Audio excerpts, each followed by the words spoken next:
It's 7 a.m. and these 12 and 13-year-olds are already on the ice, sharpening their skills before they sharpen their knives.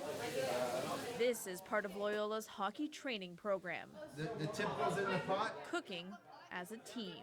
You know, we get to know our teammates better off the ice. It's not just on the ice where we know how we play. I find it really cool that we get to be with the team in that. There, you get close, you see? And coaching them through it is Fred Morin, part owner of Joe Beef. Mentorship should be offered as well to the younger players, male and female, so they develop into like all-around great humans with life skills.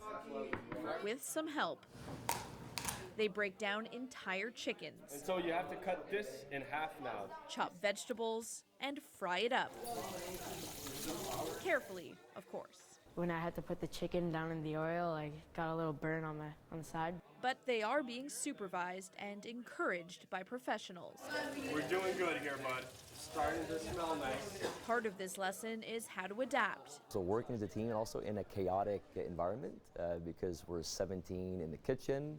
There are some knives, so there's some rules that they have to respect. But also to trust themselves. Kids are their worst own critics. You know, they know before you'll tell them that they screwed up and they made a mistake, and they're often afraid, you know, of the consequences or failure or whatever. We tend to freeze, but in a restaurant like a hockey game, life goes on. In the end, they've tried something new and bolstered their confidence.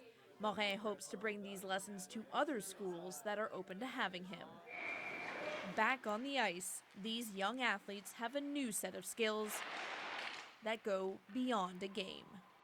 Greig, CTV News.